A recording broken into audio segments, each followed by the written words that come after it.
Shenanigans.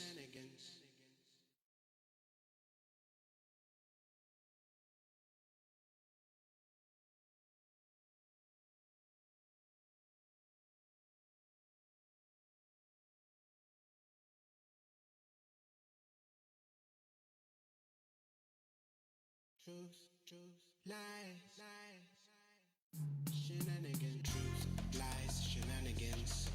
Truth, lies, shenanigans. Truth, lies, shenanigans. Truth, lies, shenanigans. Truth, lies, shenanigans. Truth, lies, shenanigans. Truth,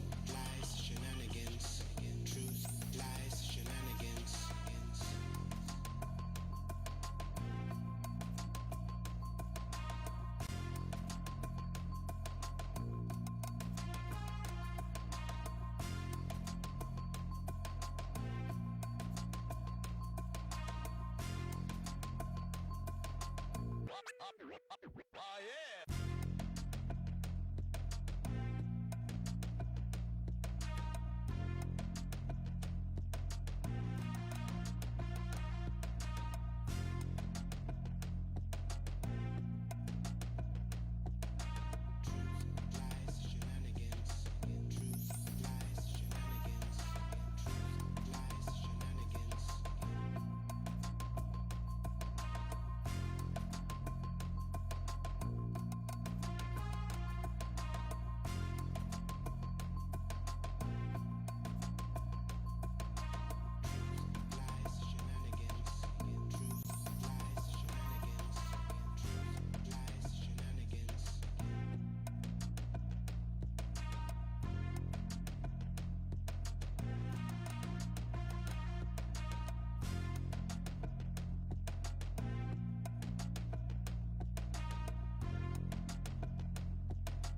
Truth, lies, shenanigans.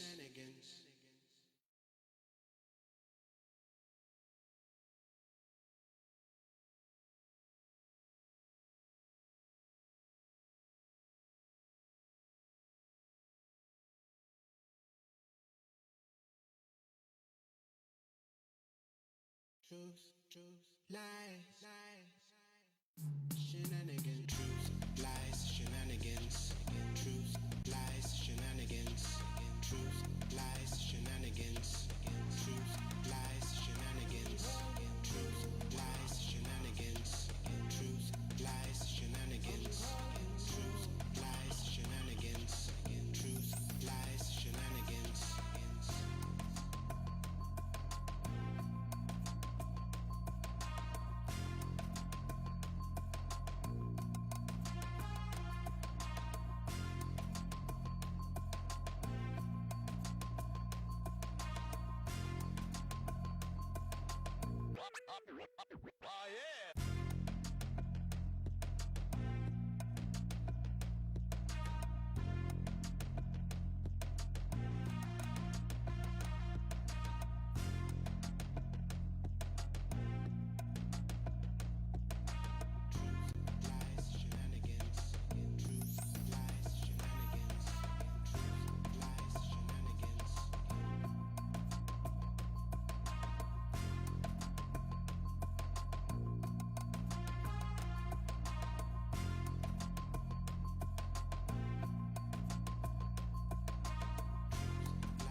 Shenanigans.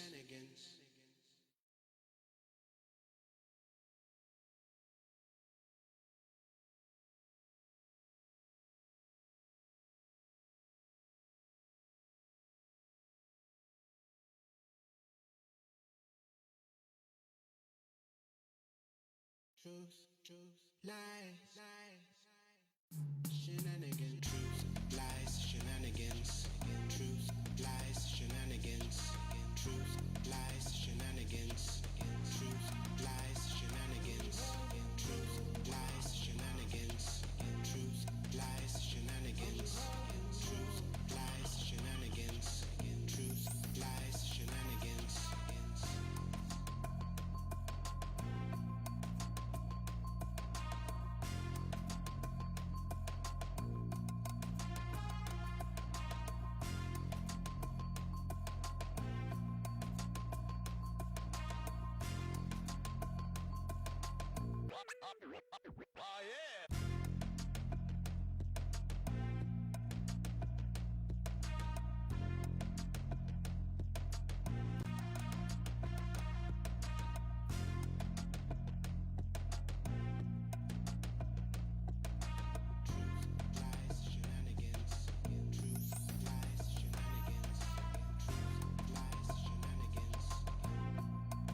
Hey guys, good evening. This is Truth Lies Shenanigans, the live show, and we're back.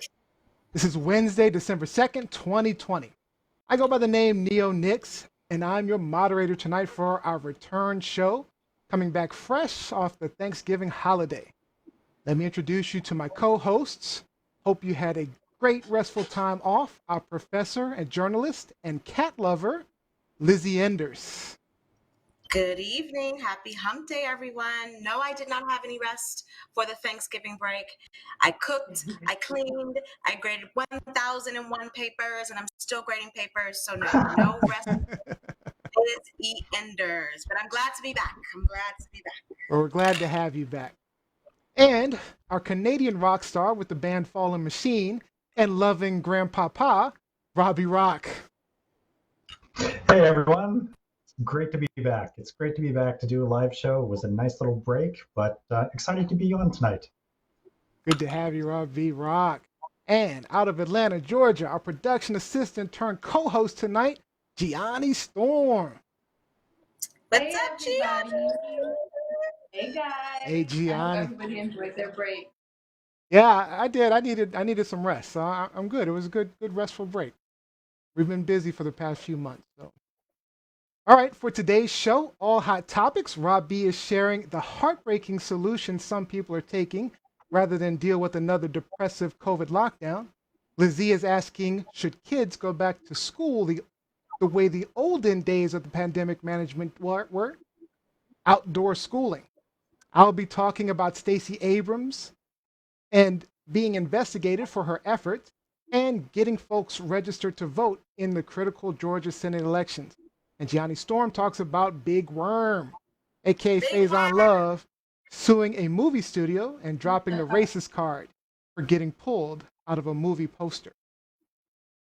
All right, remember our shows are live just about everywhere: YouTube, Facebook, Periscope, Twitter, at TLS Live Show, and you can watch us live at truthliveshenanigans.com. Share the feed, invite your friends. Most importantly, join in the conversation with us.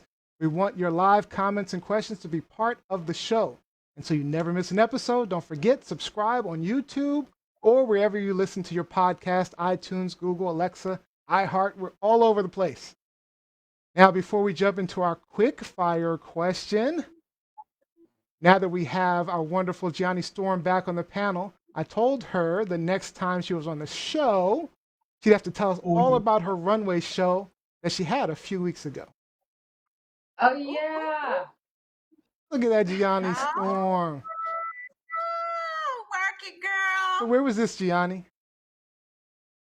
This was at the Runway Curls and Salon Suites in downtown Atlanta, Georgia. It's a really popular salon out here, and they specialize in black natural hair and just like extensions for natural hair and stuff like that. But yeah. Awesome. It looks like you did a great job. So did you get a lot of feedback on it? Yes, I'm actually waiting for the runway pictures. Maybe I can present that to you guys, or we can drop it on Facebook one day. But I'm actually waiting for the runway pictures. This is just like people in the crowd who have sent me these pictures. I don't really know them, but they sent me. I mean, not these pictures, these videos. They sent me. Strangers are sending me video of me. That's not allowed. I don't know who they are, but Yeah. Nice. all right. Yeah, so Great job. it was a lot of fun. It was a lot of fun, and I prepared for like a month and a half for it. But thank you guys for presenting that. All right. Good job, Gianni. Good to see you. Thank you. Thank you. All right, Thank guys. you.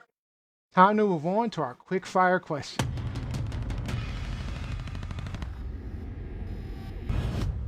We finally had our first viral TikTok video. 2.6 million views and more than 500,000 We likes. take our next steps into the world. You must go forth into the world, It is with passion, passion, courage of conviction, courage in your convictions.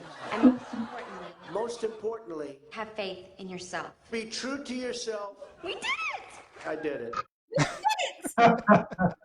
All right. Question to you guys. Is it even possible for the Trumps not to lie, cheat, and steal? Robbie? I don't think it is possible for them. Like, although Trump has been borrowing the look for the last couple of decades, I still think that Mike Score from Flock of Seagulls wore that hairstyle best in the 80s. Lizzie Enders? Hell no. Hell no. They've been doing it all this time, so why should they start? Why He should they lied start? all the way to the White House, so hell no. Gianni Storm? I agree. No, it's not. It's not possible. They're gonna continue. This is how they do it. This is how they get to the game. Me personally, I think the only thing he's ever been truthfully honest about is how much he loves his daughter. Oh yeah. Ooh, shade. Yeah, so yeah, he steals, lies, like Lizzie said, he lies, steals, and cheated his way into the White House. So, and he got there. The American way. It's the American way. It is the American way. Very true. All right, so let me tell you, our viewers, what Truth, Lies, and Shenanigans is all about.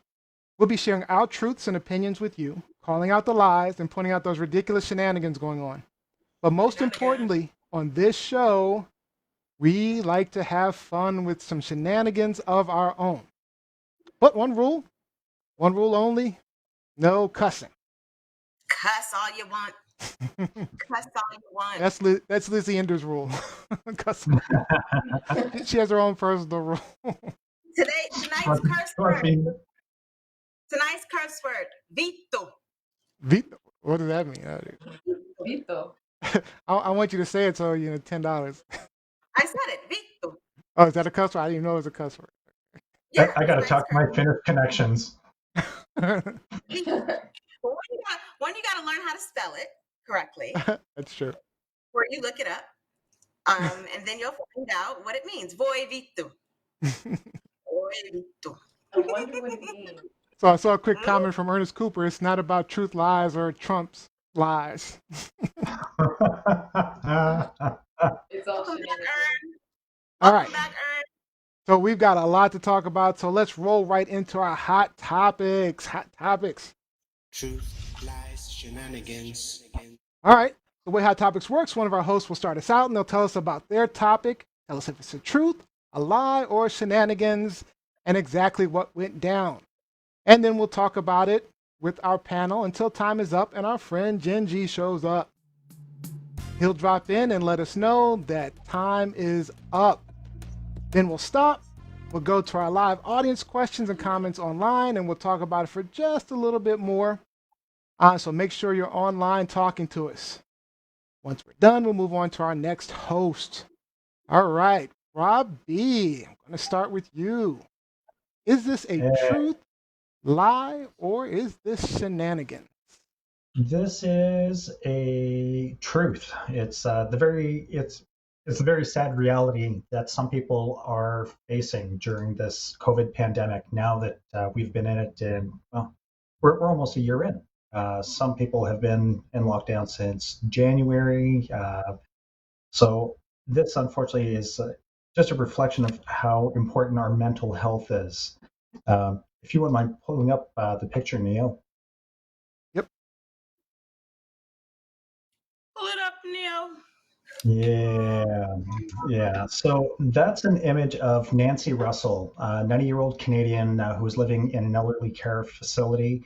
She wasn't sick with anything, but COVID-19 took her life because rather than live another month isolated by another pandemic lockdown, she chose medically assisted suicide.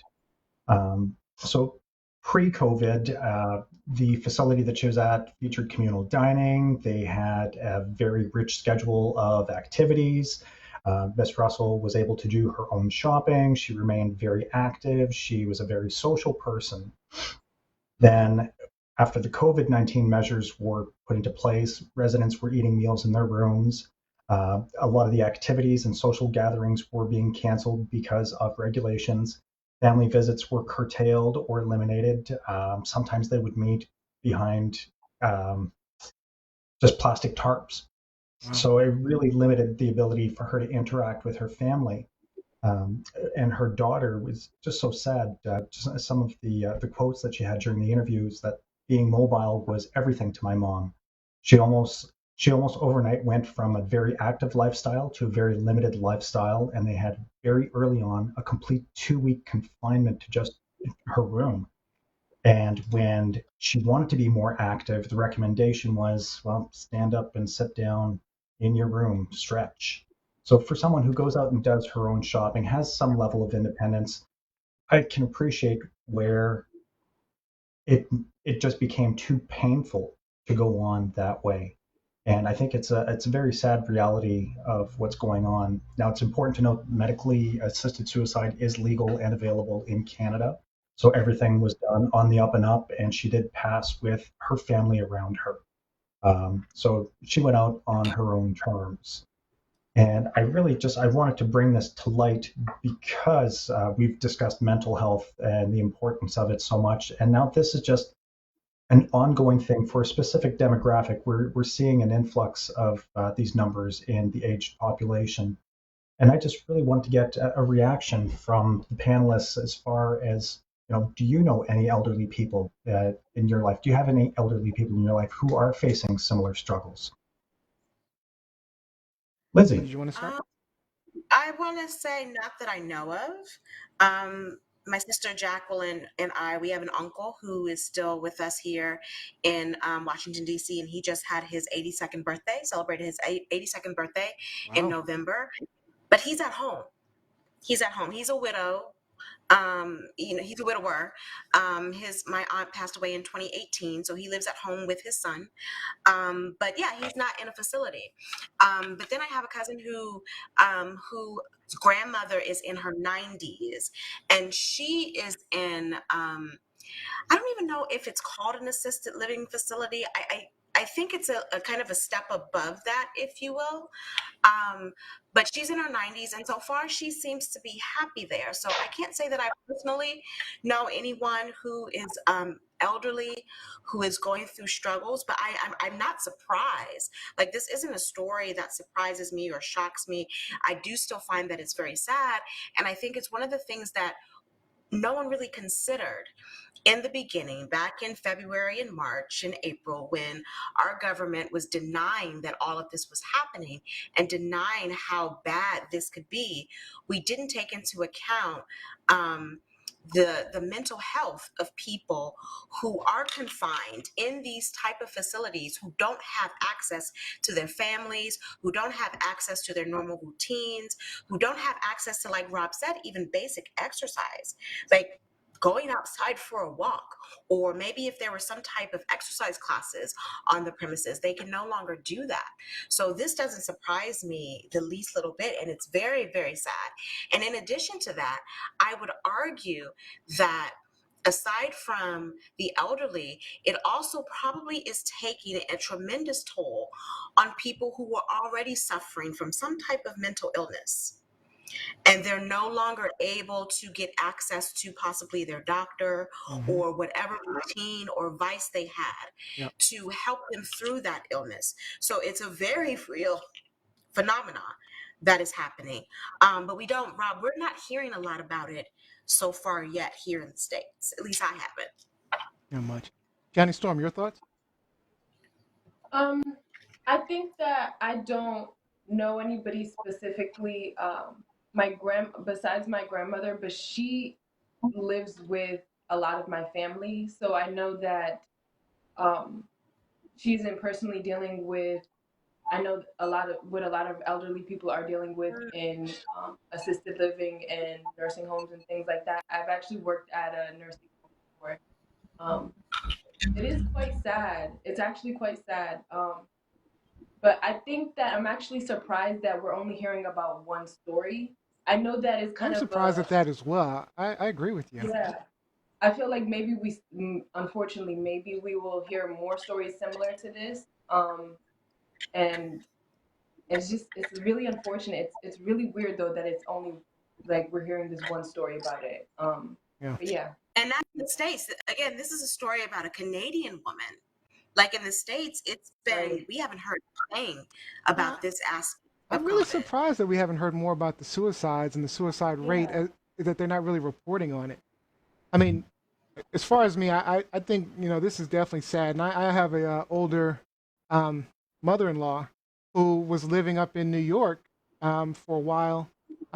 She actually just recently moved down um, because she was going through this COVID, and when COVID hit, she was up there pretty much by herself, and there was nobody to help her. We ended up going up to get her and bring her down to stay with us when initially hit, because we had no idea what was going on with COVID. All we knew is this pandemic was hitting. We didn't know if we knew that New York had was shutting down, and we're like, we've got to go get my mother-in-law. She stayed with us for a few months, and then ultimately things started to calm down, and we got an idea of what COVID was, how to avoid it and things like that. But um, I get it too. When you get a certain age, in some ways, all you live for is like love and family interaction, and being with loved ones, and you know but even the young people are struggling. That's why I was saying I'm surprised we haven't heard about it. We're Yeah. a social species at heart. Certainly, some of us are antisocial. I might be on that spectrum a little bit, but some of those people are in heaven right now. But most people are social creatures, right? So, like you know, so recently we actually had a socially distanced. We had a socially distanced outdoor Thanksgiving with our family, right? And it was amazing to see all the family and friends, and we were lucky to have that because the weather was great. Um, but it hurt me to my heart to turn down hugs from my nieces and nephews. I had to turn them away, and then look on their face. I mean, I just wanted to just say F it, pick them up, and just give them a big hug, but I knew I couldn't, right? I mean, not only would their parents be pissed at me, but it's COVID, so but I can't imagine the devastating effects just on those kids. Their faces when I said no, I can't give you a hug, and they're just so sad. And I mean, it hurt. It hurt. It hurt. So I, Just to I get it. piggyback off of that quickly, so my New York family, I lived in New York for 21 years, and two of my dearest friends in New York, their mother just had her 80th birthday over right before Thanksgiving, and so they had a very small group of people in their brownstone to celebrate. Everyone had a mask. You could see, like, when they posted pictures on Facebook, you could see like the socially distanced points in the living room, which was a complete and stark contrast from 5 years ago, because I was still living in New York 5 years ago when she celebrated her 75th birthday. Hey, you Jeannie Birdsong. And so that was a grand affair, and there were tons of people. She had surprise guests come in, and so to see the muted version of that, and to know that I'm stuck here in my house and I couldn't even be there for 80, it really made me sad. So I agree with you, Neo. Like it's kind of like a sobering experience, even though we aren't, those people. Right. Not being able to connect to those people like we normally would, especially for these milestone occasions or just for the holidays, makes it very difficult, and it puts a lot of things in perspective. Getting to some of the comments, I think Jeanette Brown brought up a very good point. She talked about tech support for the elderly Mhm. and how that might have been something that was or is something that is overlooked as well. So she wrote, they also need tech support. My stepmother doesn't have an iPhone, can't figure out Skype, and is overwhelmed by email. It is challenging to be in touch with her.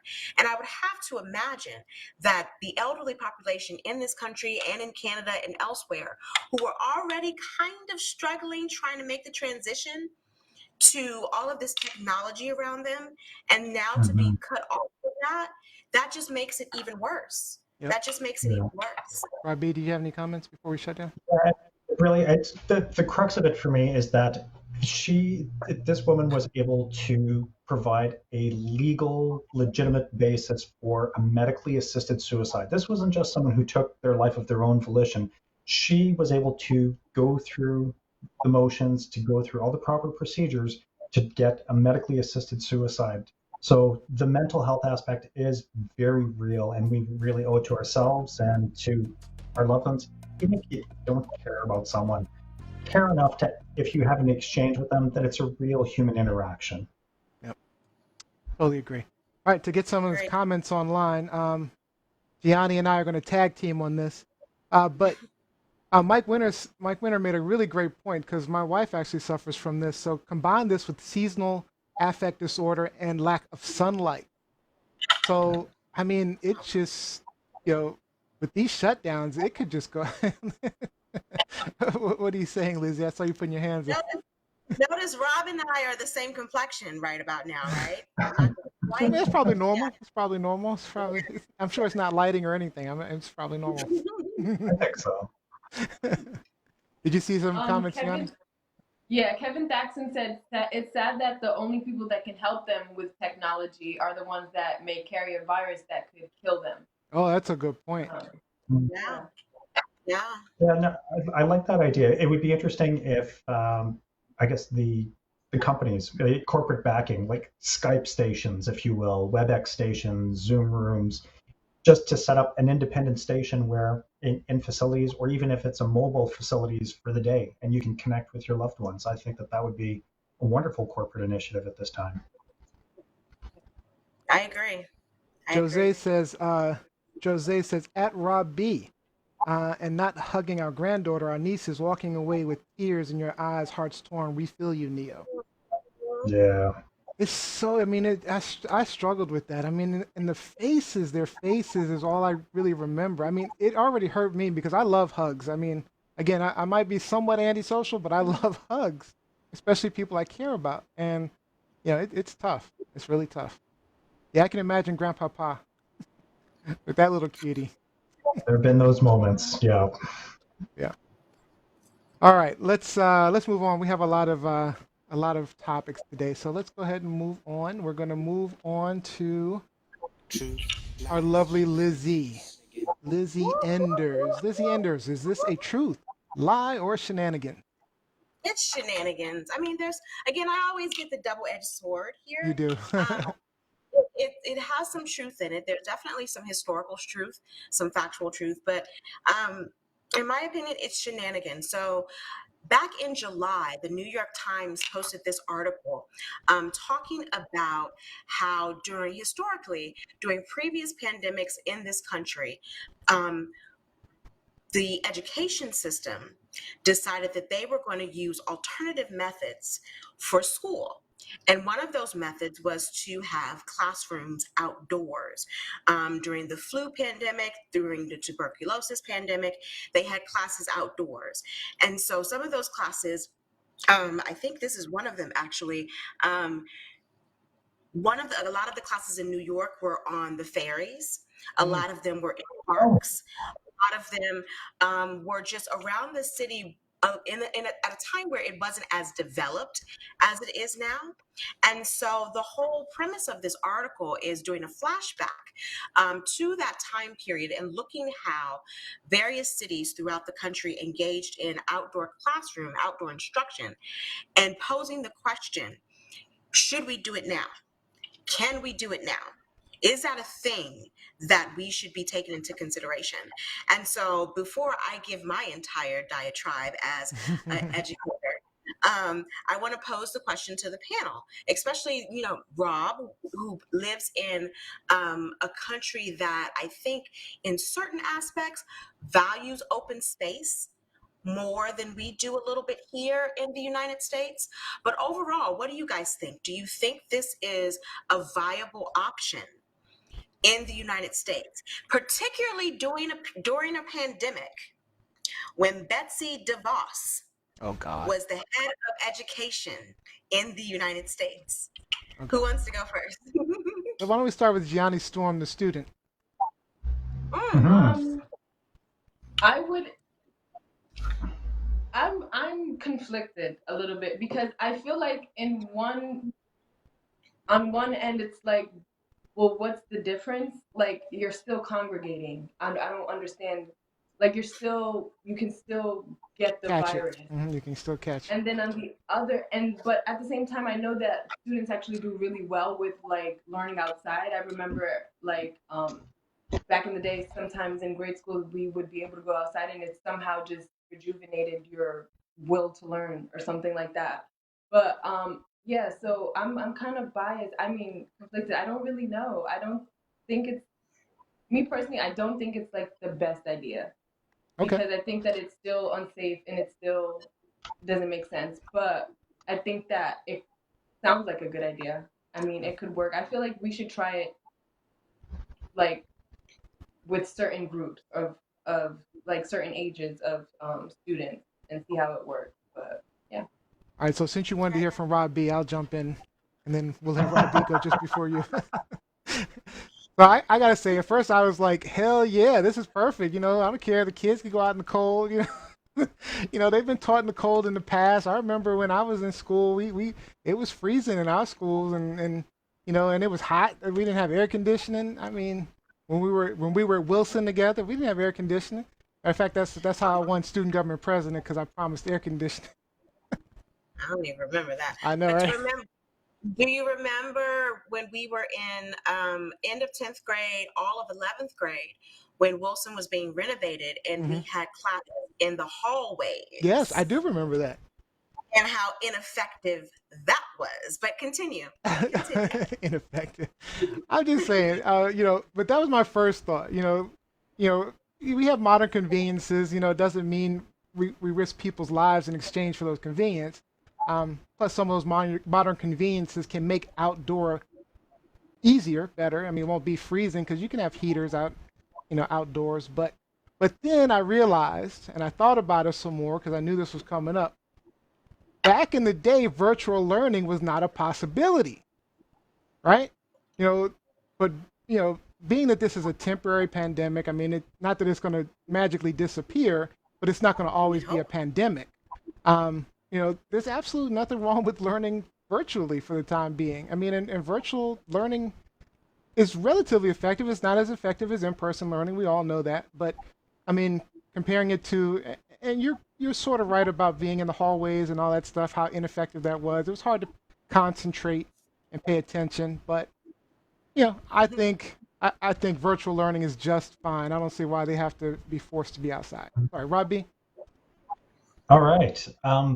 Yes, there's definitely value in outdoor education. There's absolutely value in outdoor education because you can tailor the lesson to the setting. You can pull from real world examples and make it really relevant. To touch on Johnny's point as far as not seeing the difference because they're still congregating, if you take a school that has, say, 20 classrooms, and for one day we can pull 5 of those classrooms out for outdoor learning. We then remove them from general population. We put them in their own little isolated settings for the day, the week, whatever the time period is. and you've liberated space within the school infrastructure so you can then follow more safe social distancing rules. Then if we throw in the virtual learning for those who don't want to opt for the in-person, and this is something you could facilitate with the outdoor learning also, so that it can be delivered virtually to someone who doesn't want to be in groups. I think that you've got a really healthy mix at that point. You're keeping people safely away, and you're not really removing from the learning experience. And like again, so many times where I remember as a kid just going out into the schoolyard and to have things, the real world made relatable to the lessons that I was learning. Even as a university student, when I was at the School of Education, um, a lot of the stuff that we were doing, we would just hike out into the conservation area behind the university, and it was a wonderful experience in that respect. So I think that there's value in doing it from the education perspective and from the health and social distancing perspective. All right, Lizzie. I think these are all valid points. I think the one thing that set me off about this topic when this article came out again, because it first came out in July and then it was updated and reposted on the New York Times website last week. So the conversation started up again and it kind of went viral. And I got into several exchanges with people throughout the week about this topic. But one thing that bothered me about it is that with ideas like this, everyone thinks that it's an easy solution. It's something that can happen overnight. And people were talking about we should do this in DC. We should do this. I think it would be a viable option. And my first response was, where are we going to do this in Washington, DC? Where are we going to have the outside space to do this for Washington, D.C. currently? I mean, I'm not talking about the universities. I'm just talking about It's public tough in major schools. cities. Just in Washington, D.C. Well, Washington, D.C. is a major city. I mean, it's the That's nation's what I'm saying. capital. I agree. It's Yeah, tough in major cities. Right? it's not for major cities. But I think people, again, want to apply this model to every city without thinking about the planning that goes involved. In Washington, D.C. alone, there are about, I think at the end of last school year, so at the end of May, at the end of June, there were 52,000 students enrolled in public schools in Washington, D.C. throughout the city. And that's pre-K through 12th grade. Again, where are we going to put these students? A lot of these students, people are talking about how they're having problems in virtual learning. A lot of these students were having problems in school before virtual learning. They were having problems in school inside a physical classroom pre-pandemic. Mm-hmm. In addition to that, you have to take into consideration all of the elements that hinder a successful classroom outside. You have weather. You have people walking down the street twerking, trying to interrupt your classroom, your kitchen. You have police sirens. So I can never, when I'm teaching on Zoom throughout the week, I can never have my windows open because of the sirens or the outside noise, because it pauses the classroom. So you have cars running by, you have sirens, you have weather, you have potential crime. You have people walking down the street who might not respect your classroom, who may, yell out, who may taunt your students. Neo, your wife posted a picture. So Neo's wife owns a gym, Yep. Posh Fitness in College Park, Maryland. Posh.fit. So she posted a picture because we had some heavy rains this week. We did. And she posted a picture. She had a tent for what I assume was some type of outside gym class or something. And she posted a picture of the tent that got knocked down during a windstorm. Yeah. Now imagine if little kids are in that.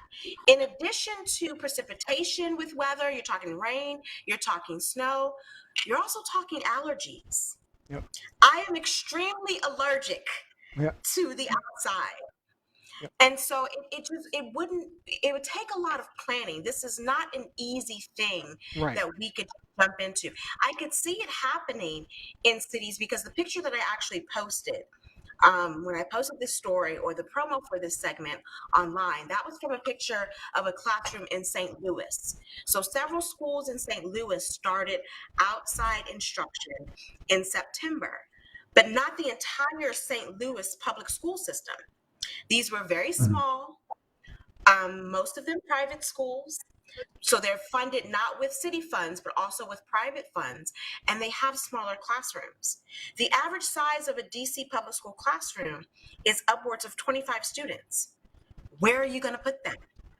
So in theory, it makes a lot of sense. It's a grand idea, but it takes a lot of planning, and I don't think it's something that would work effectively for Washington, D.C. I think it might work more perfectly in warmer climates. All right.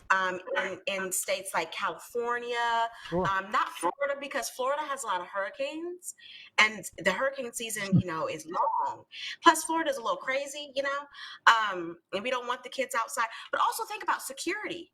It also ups the level of security that you have to have because it's not a controlled environment. You got kids wandering off here and there.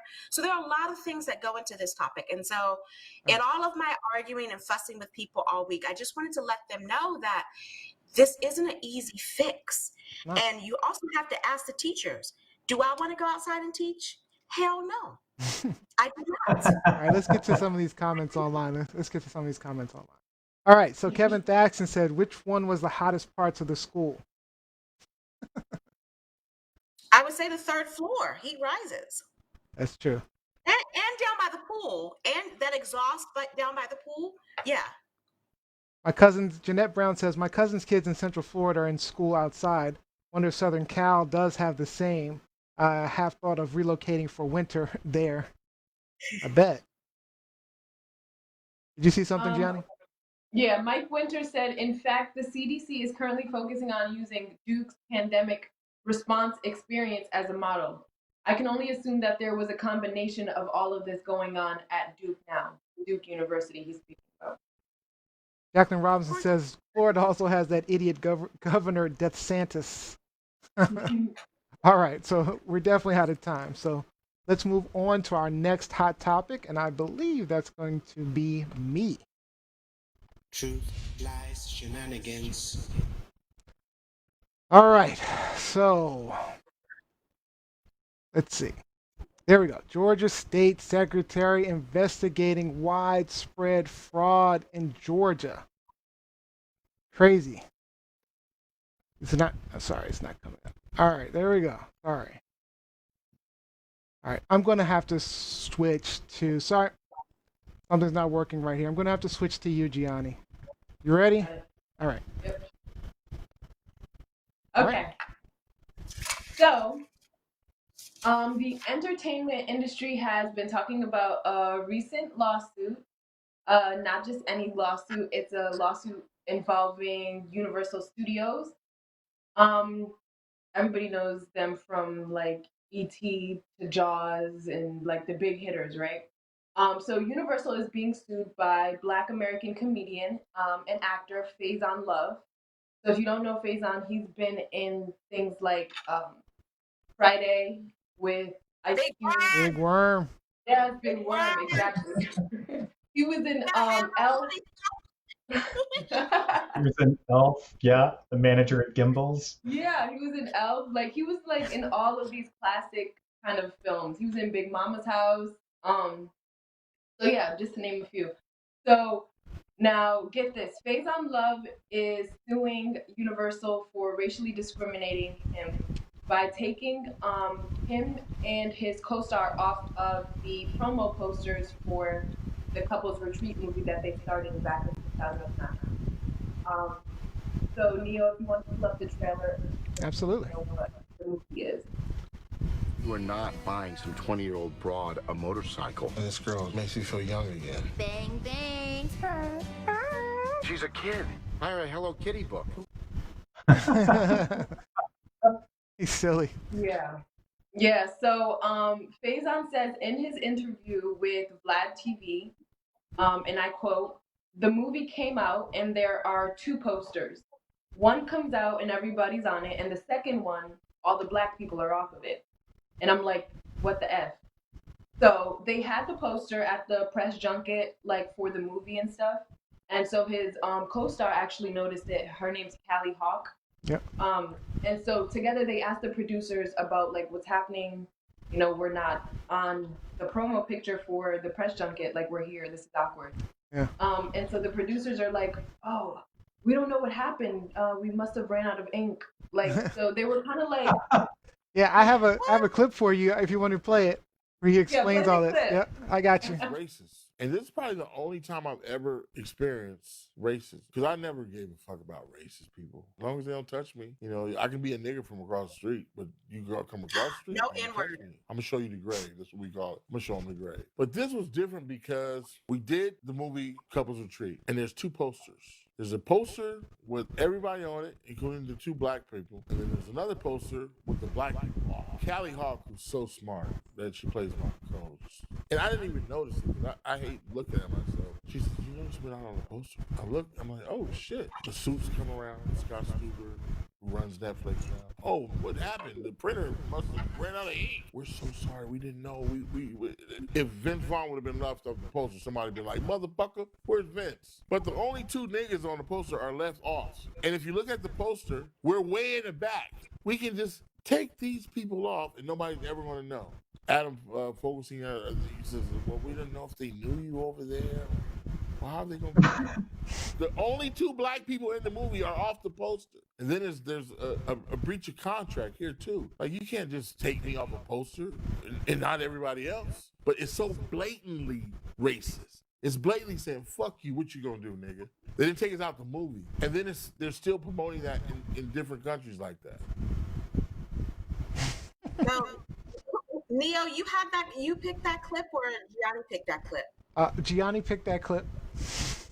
Woo, Gianni, Yeah. you get some points for person. You get some points for fucking girl. I'm sorry. I mean, but I feel like the reason I chose that clip because it's like I know that some things are offensive to people, and that's not my intention, of course. But it's like you have to kind of feel what he's saying. So sometimes you swear for emphasis. You know what I mean? Girl, you preaching to the You choir. talking to the wrong one over there. She knows all about emphasis. So I guess my question to you guys, and then he also just mentioned, just to recap, he also just mentioned that people overseas, this is emphasis, people overseas were saying, hey, the promo pictures for Couples Retreat are out, but you and Callie Hawk are not on these posters in the promo and stuff like that. So now he's fighting Universal in 2020. I almost forgot what year we're in. So now he's fighting Universal, and my question to you guys are: do you think that he should fight Universal, or do you think he should just let it go? Let's start with Rob B on that one. All right. So it's important to note that with the two posters, yes, there's one that's used domestically in North America and then one that's used internationally. So I know historically Black performers do not test well in Asian markets. And the Asian market is a huge slice of the pie. If you can break into the Asian market, then it doesn't matter how it does in North America. That's just a joke. That's a drop in the bucket. So unfortunately, there's a lot of racist ideas that are still very well entrenched. And I understand the business reasoning for it. That being said, I'm glad that he's shining a light on this, and hopefully through dialogue and again just putting the spotlight on it, that maybe the studios can turn around and say, you know what, we don't care, this is who's in the movie, this is how we're promoting it, that's it. But they are in direct competition with a huge movie industry in several Asian markets, so it's I'm not saying that it's ethical, I'm not saying that it's right, but I understand the business case for it.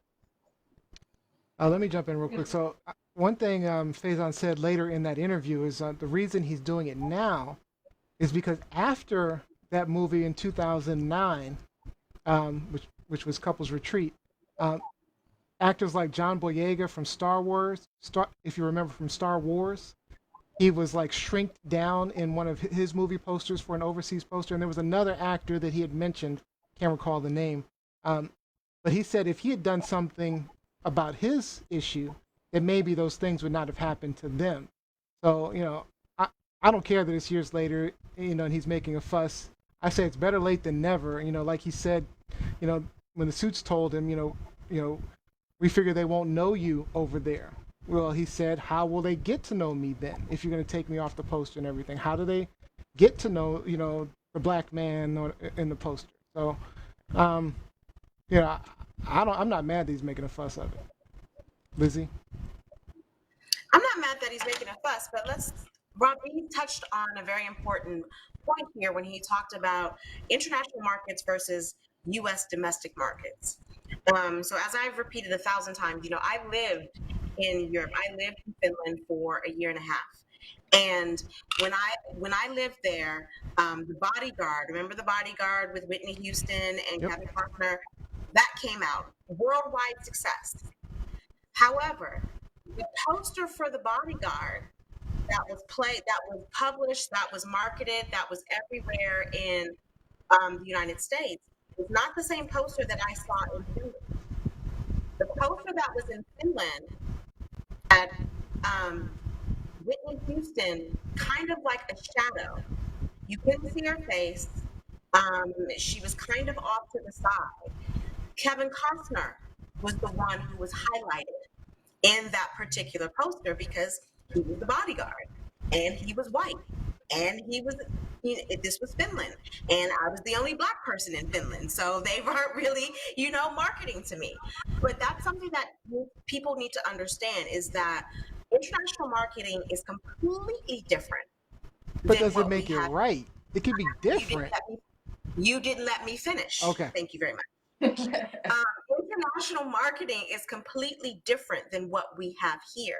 With that said, I appreciate that he is putting this on the map because maybe it will get some of our black actors and actresses, or actors and actresses of color, to start to think about the negotiation process when they sign these contracts. He said when he was talking in that interview, he said it's also a breach of contract. Well, really, is it a breach of contract?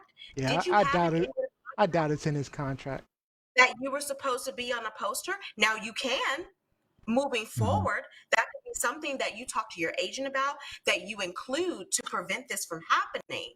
But I don't think he has any ground to stand on, any leg to stand on there. Honestly, I don't even think he's really going to win this lawsuit. But I do appreciate that he's putting the word out that this is the process. This is what happens. That oftentimes we are downplayed when it's not a domestic market. Oftentimes we're downplayed when it is a domestic market. Right. But once you get outside of the United States and they feel as though, well, ain't nobody, sweating black folks anyway, so why do you matter? Why do you care? That gives them the incentive. And when I say them, I'm talking about Hollywood executives, if you will. That gives them the incentive to move you to the back and make you blend in with the water that's, on the beach or what have you. So these are some things that I appreciate that he's bringing to the forefront, because now it's a conversation. Yeah. Now people know. Yep. Now people may put this into their contracts, or because there's now a lot of international touring for these movies. Like you have a red carpet, movie release here. You'll have one in London. Like Neo said, you'll have one in Asia. Well, if I go to Asia, I better see some representation for me, or we're going to have a problem. So I do appreciate that he is making this matter known, 100%. So Gianni, what are your thoughts? So I really like you guys' discussion on it, like, because I felt like maybe he's kind of like doing what a lot of people are doing, and obviously I'm black, so I can feel like I can Really? say this, but like Neo might argue with you about whether you're black or not, girl. So you gotta be careful. No, I let her define who she is. Nope. Careful. She can define exactly who she is. No, at first I did think, I was like, well, maybe because I'm thinking it's almost 11 years, Faizon. Why are you? What's happening? But then I'm thinking, why not? Like you said, Neil, like why not? Like why are we still having this narrative where it's like you guys, Robbie and Liz, can say, well, in overseas markets, it's kind of like they're more whitewashed or they're light washed or whatever. Yeah. So I think it's just like, it's like, no, we have to change the narrative. Like we're growing. That's the point. We just have to be more progressive and move past this whole. Yeah, we have to be worldwide now. Forget about those international markets. We need to make changes worldwide. I agree with you. All right, so we have some comments online. Do you want to take care of those, Gianni? Yeah. Jacqueline Robinson said, "Yikes! Isn't Vince Vaughn an IQ 45 supporter?" I think he is actually. Yeah, I think I heard I that. didn't know that. And I love Vince It's Vaughn. all about the money. Wow. Hollywood is all about the money. Let's see here. Ernest Cooper said representation matters. You can't make a case for whatever press junkets for months on end. I would say if you want me to do promo, then I need to be on the marketing materials as well. Yep. All right. But I mean, even with that comment, I think a lot of actors, especially young actors, they don't understand the business and understand that there's a different marketing push domestically than there is internationally. And so again, this starts the conversation. Yep. This gets the word out. Yep. All right, we're going to move on to our next hot topic, and this time I've got my problems fixed. So. Truth, lies, shenanigans. All right, so for those in our audience that aren't aware, after the Election Day vote, there are 2 Senate seats in Georgia that are still up for grabs. Now, I could try to explain this whole runoff election thing, but because of time, just know nobody won a majority of the votes. So now they have to do a second election in Georgia for both of those seats. And this is important because the Senate has 100 seats and is currently split 50-48, leaning Republican. If the Dems pick up those 2 Senate seats in Georgia, then they will have a majority in the Senate because Vice President Kamala Harris, who's a Democrat, will be able to cast the deciding vote. So, and Mitch the bitch will be out of luck. Yes. Yes. all right, so, which would be great, by the way. All right, so here's the problem.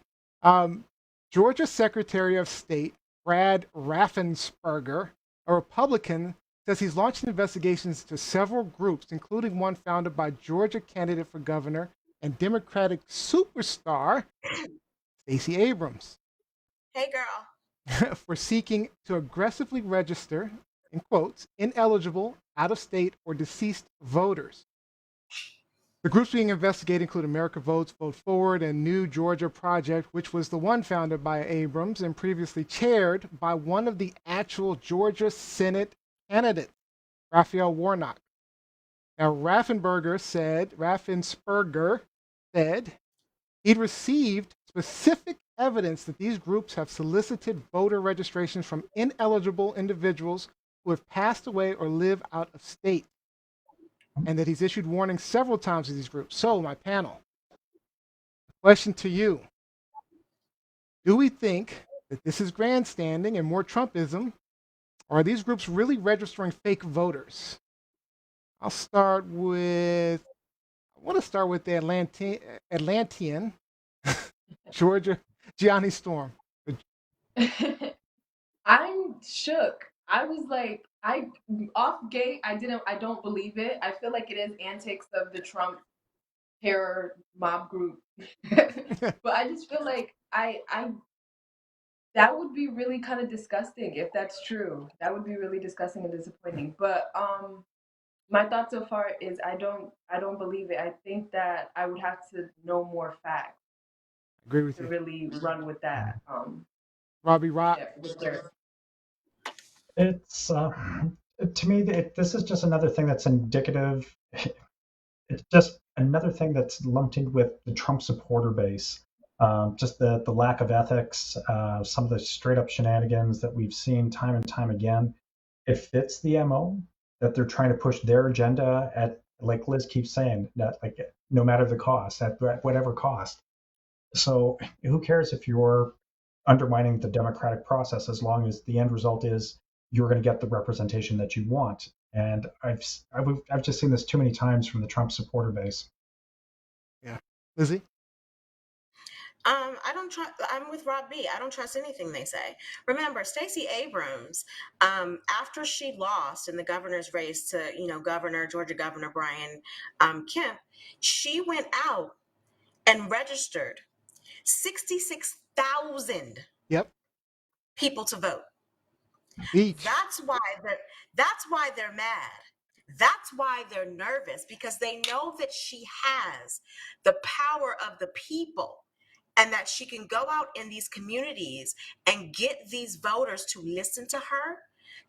She can give them all of the information about their voting rights, about voting suppression, about what they need to do to vote, and get them to show up on election day. That is the issue here. Mhm. That's why they're concerned. Remember, for the past 2 weeks, President Trump has been blasting the state of Georgia for their recount, for their certification. Now he's saying that he regrets supporting Brian Kemp because Brian Kemp's like, there is no voter fraud in the state of Georgia. Right. And now all of a sudden we're going to decide, okay.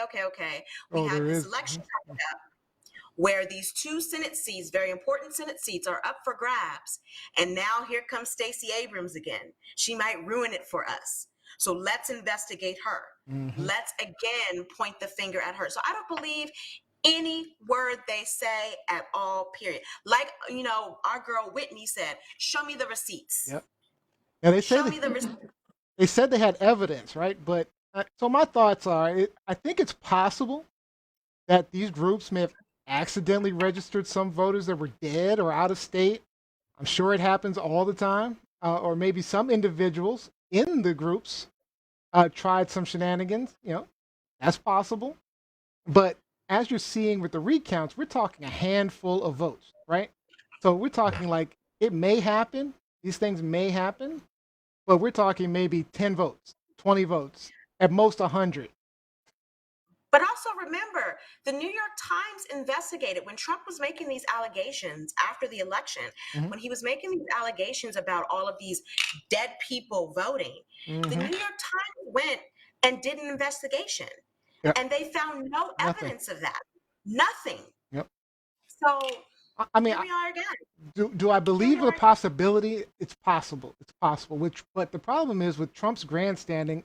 This is a perfect opportunity for them to be like, you see, here's proof they're cheating. Even if they found one person doing it, one person, let's say one person out of the group signed up accidentally, on purpose, whatever, and then they say we have proof they're cheating. So now they can hold that and say, especially with Abrams, like you said, Lizzie, being so effective at registering real voters, they need to do whatever it takes to undermine those efforts. So this is just a matter of, look, we got a platform where I can do all these speeches and then tell everybody I'm investigating this BS, even if it's one person. Because I'm sure when they did their recounts, they found a couple of votes of dead people. I'm sure. Show me the receipts. I gotta see the receipts. I gotta see the sheet. All right, so we got a little extra time. Liz E, you had something you want to talk about. Let's try to knock it out. You got exactly 2 minutes. Let me ask the panel, how many times have you twerked in your life? Honestly. Is that a lot? Is that 10? Yeah, a lot being 0. I got no back. How many times have you twerked in public, at a restaurant, on top of the table, in the window, up against the glass? 0. That's not true, 0. Gianni. Stop lying, Gianni. So one of the hot topics that was trending this week was this viral video of this Dallas restaurant owner of True Kitchen Restaurant, who cursed out some of his customers in the restaurant because apparently he had a DJ in the restaurant. They were playing some type of trap music, turn up music, what have you. This one party in the restaurant decided that they were going to dance, which is fine. I've been in restaurants where they've danced before, but they decided they were going to take it to another level. They started twerking Waitstaff came out and told them to stop twerking. They got up on the tables. Waitstaff told them to get off of the tables. Then one young lady decided that she was going to get on the table, go up to the glass, put her hands on the glass, and start shaking it, y'all. Back out, whatever. And so the owner comes out and cusses everybody out. So the question is, who's right, who's wrong? All right, you got 1 minute, Gianni. It's the culture. Like, we are like, okay, because I'm from up north, so it's hard to say, but it's respectfully, don't twerk in restaurants that are high class. But I understand why she did. Okay, Okay, her song might have Robbie. been playing. Yeah, Time so the and place. music. She got excited about the music. Go ahead, Robbie. Time and place. Time and place. Sure, get up and move, have fun, read the room. If you're getting up on the furniture and twerking and everyone's kind of going, if you're harshing everybody else's good time, just read the room. Do the right thing. I'm kind of in agreement with this one because I don't know. I probably would have been, you got to set standards and expectations for your establishment. I know if there's certain things going on that at the White Studio, you got to shut that down. So, What do you think, Lizzie? You got 4 seconds. I think he was totally within his rights to do that. And as I've said earlier to people, I can dance with Gingy here because I'm in the comfort of my own home. Do some twerking. Let's do the twerking. Let's do it. However, I know how to act when I'm in public. And I've been to high-class restaurants where they play party music, where they play club music, where they play house music. Ain't nobody on the tables. Ain't nobody in the windows. Hey. You would have been kicked out of that spot. And the fact that they had to be asked 3 times prior just makes it even worse. Like, come on, people. All right, so Jose says, Lizzie, I wish I knew how to twerk. Teach me.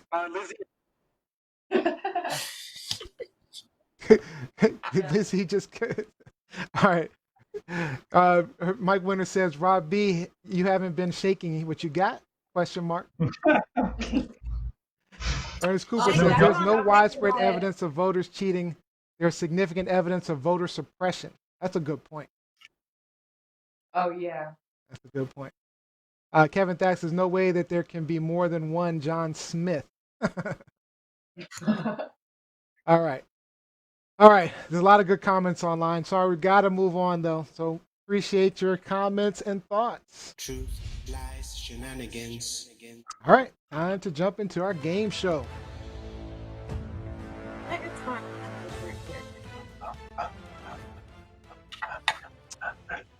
All right. This should be a fun one for the first time. Did it not come up? Where's my game show? Here we go. All right. There we go. Now we got our game show. Technical difficulties tonight. All right. For the first time, you'll all be working together. All right. You guys will need to pick a captain, make all the final answers. But you'll all be able to consult with one another, and you'll have 2 lifelines. You'll have a 50-50 where the computer will take away 2 wrong answers, and you'll be able to ask our audience online. I'll give you a little extra time for the answers to come in. All right. So at the end of the game, our audience is going to select the most valuable player out of the team, and that person will give the final thought. So make sure you're showing off your knowledge here. All right. So who's going to be your captain? Pick a captain. This is Johnny's first appearance, so I want to put all the pressure on her. All right, Johnny. Johnny. Johnny, you are officially the captain. You will let us know if this is a final answer or not. Come on, Hazel. All right. Come on, Miss Hazel Valentine. So we're ready to see how much money we can win. All right. What computer company makes the Macintosh? A, IBM, B, Microsoft, C, Apple, or D, Regis Philbin? You can communicate with your team. A what for the teacher? A what for the teacher? Apple. C, Apple. You going with Apple, Gianni? Yes. All right. Is this your final answer? You're right. All right. Good job. All right. Next question. Which fairy tale did the witch get baked in the oven? In which fairy tale did the witch get baked in the oven? A, Jack and Jill, B, Hansel and Gretel, C, Three Little Pigs, or D, Little Red Riding Hood? B. Hansel und Gretel. B. I'm It's waiting B. for it. Okay, B. All right. B, is that your final answer? Yes. All right, you are correct. You are correct.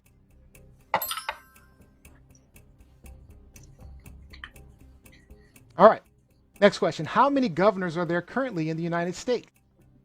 A, 10, B, 50, C, 25, D, 100. I think it's D, guys. Liz? You get some help? What's the answer? It's B. B, are we going with It's B? D. B, is that the final Yes. answer? Yes. Liz knows more about politics. Well, it's 50 states, right? So, No, she All had right. it right. So, She had so it it's right. two senators. Aren't there one some governor. governors? Isn't there a governor in Puerto I thought Rico? there were two. Oh, Isn't there a governor in Puerto Rico? I thought there was a governor in Puerto Rico.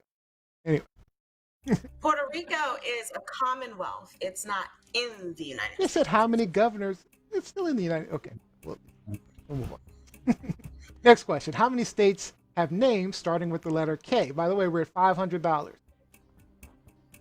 A1, B2, D3, or D4? How many states have names starting with the letter K? You can use a 50-50, or you can ask your audience. two. Kentucky, Kansas. 2, I think. 2. So everybody's in agreement with 2. Remember, the game ends if you get this wrong. It's 2. Final answer? Yeah, I think it's just two. All right. You're correct. All right. All right. You Kansas. You The passed the Canadian first did too. stage. You passed the first stage. 1,000. You have 1,000. So you'll definitely walk away. If you get this, you'll walk away with 1,000. All right. What color is the top half of Campbell's soup can label? A, blue, B, red, C, white, D, gold. The All right. Isn't who's it- red, white. You White. gonna help her out? Help her out. Come on, guys. This is team effort. Team effort. So what is it? Nobody's helping her. What the heck? Rob, Yeah. Rob, you helped her? Oh, maybe I couldn't hear. What'd you say? Yeah. Yeah, white. he said white. He said white. White. Okay. So white, is that your final answer? Yeah. All right. No, it's red. Oh. Oh, now the game is over. Boo. Boo. But I Boo. hate failing. Boo. The top half. No. In the words of Regis Philbin, the horror. The The horror. horror, the horror. All right, well, that's it for our game show. Well, you won $0, by the way, $0. You walk away with zero. You can blame Rob B. What was the payout? What was the real payout if we made it to the top? You would have won $1 million fake dollars. Oh, sorry. I was thinking of Campbell Soup Canada. There's All right, guys. Now vote for who was the most helpful. We already know who the most unhelpful was. So who is the most helpful? All right, let's get our shout outs in. Let's get some shout outs.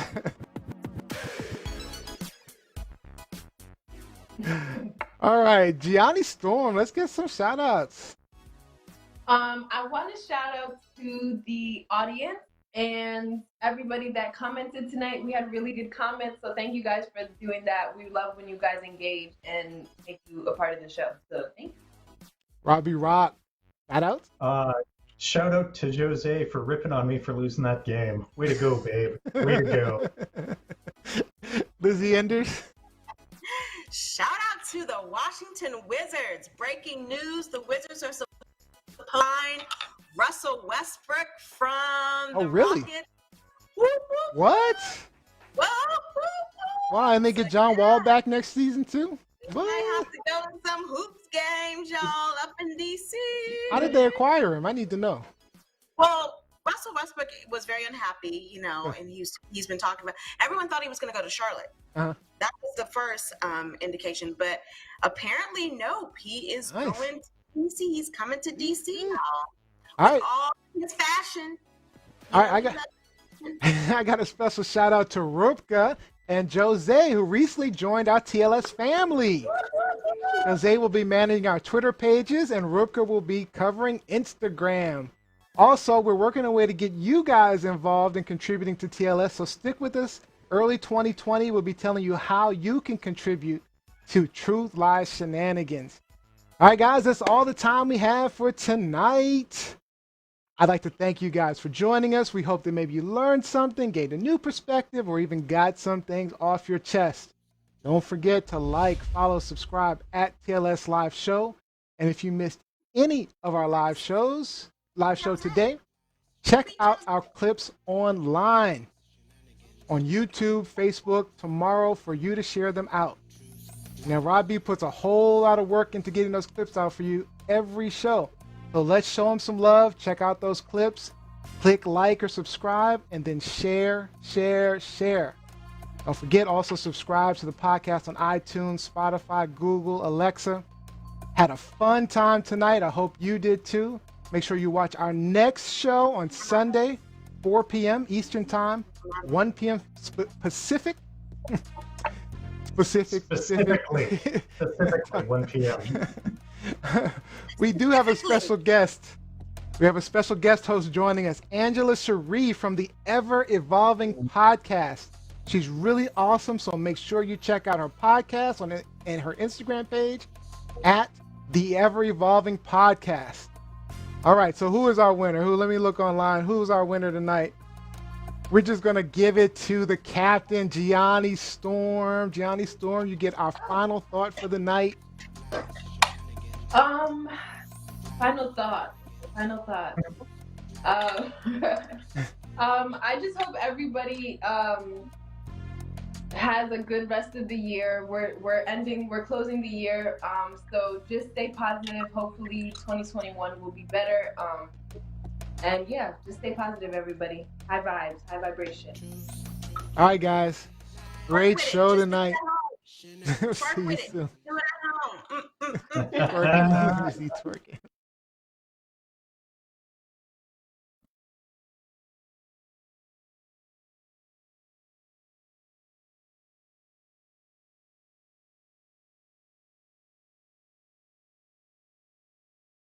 Truth, lies, shenanigans. Truth, lies, shenanigans. Truth, lies, shenanigans. Truth, lies, shenanigans.